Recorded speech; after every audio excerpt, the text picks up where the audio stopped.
Submit చేయటం, కోర్టుల్లో సంవత్సరాల పాటు వాళ్ళు తిరగటం, ఈ పరిష్కారం కాకుండా ఒక కేసుకి మరో కేసు, ఒక కేసుకి మరో కేసు, అట్లా ఒక్కొక్క చిన్న విషయాన్ని ఇదే రూపంలో వాళ్ళు పరిష్కారం చేసుకోకుండా కేసుల మీద కేసులు ఒక్కొక్కరు 4-5 కేసులు పెట్టుకొని కోర్టు చుట్టూ తిరగటం.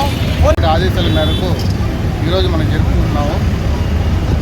ప్రస్తుత కాలంలో కోర్టుల పైన చాలా ఒత్తిడి పెరిగిపోతుంది.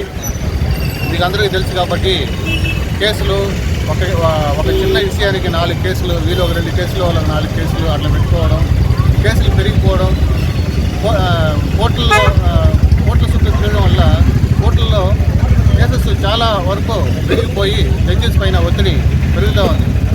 ఇది చిన్న కోర్టులనే కాదు, సుప్రీంకోర్టులో కూడా చూశారంటే ఆల్మోస్ట్ ఇప్పుడు ప్రస్తుతానికి ఒక 33 జడ్జిలు ఉన్నారు. అక్కడ పెండెన్సీ చూస్తే ల్యాక్స్లో ఉన్నారు. సో 33 జడ్జిలు ఒకరి కేసుల్ని పరిష్కరించాలంటే దాదాపు కనీసం ఒక 10 సంవత్సరాలు అవుతుంది. ఆ విధంగా సుప్రీంకోర్టులోనే అది ఆ పరిస్థితిలో ఉన్నప్పుడు చిన్న కోర్టుల్లో, డిస్ట్రిక్ట్ కోర్టుల్లో చూశారంటే కేసెస్ ల్యాక్సెస్లో ఉంది.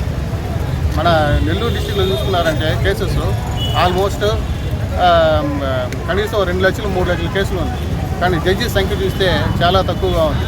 కాబట్టి సుప్రీంకోర్టు ఇవన్నీ పరిగణలో తీసుకొని ఈ మీడియేషన్ ప్రోగ్రామ్ అనేదాన్ని అడ్వకేట్ని కానీ లోకల్ జడ్జెస్ కానీ అందరిని కూడా ట్రైనింగ్ ఇచ్చి మీడియేషన్లో కేసెస్ని మీడియేషన్ ద్వారా పరిష్కరించుకునేదానికి ఒక ప్రోగ్రామ్ని స్టార్ట్ చేశారు. దాన్ని మనం కొనియాడుతున్నాం. ఇప్పుడు దీంట్లో చూశారంటే ట్రైనింగ్ మీడియేటర్స్ని జడ్జెసే కాదు, అడ్వకేట్స్ని కూడా తయారు చేసి ప్రత్యేక ఒక కేంద్రాన్ని ఏర్పాటు చేయడం జరిగింది. ఆ కేంద్రంలో ఎల్లప్పుడూ ఈ మీడియేటర్స్ ఉంటారు. ఈ సమస్యగా లిటిగెంట్స్ ఎప్పుడైనా వాళ్ళు కోర్టులో ఒక పిటిషన్ ఇచ్చి లేదా కోర్టే కూడా సొంతంగా ఆ కేసెస్ని మీడియేషన్కి రెఫర్ చేయొచ్చు. మీడియేటర్ వాళ్ళతో మాట్లాడతారు. అక్కడ చెప్పబడిన రెండు పక్షాల్లో వాళ్ళు చెప్పిన మీడియేటర్ చెప్పిన ఏ విషయం కానీ సీక్రెట్గా పెట్టుకోబడుతుంది. దాన్ని కోర్టులో కేసు నడిపేటప్పుడు దాన్ని దృష్టిలో తీసుకురారు. అది ఎల్లప్పుడూ కూడా సీక్రెట్గానే నిలిచిపోతుంది. కేసు పరిష్కరించారా లేదన్న విషయం మాత్రమే, ఒకవేళ పరిష్కరించి ఇద్దరు పార్టీలు ఒక అగ్రిమెంట్కి వచ్చారంటే వాటిని మాత్రం రాసుకొని కోర్టుకి పంపించడం జరుగుతుంది. కేసు కోర్టులో తొందరగా పరిష్కారం చేయబడుతుంది.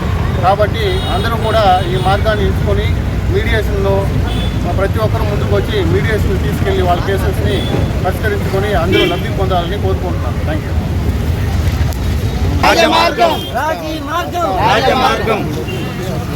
సార్ ఓటమి లేని మార్గం రాజీ మార్గం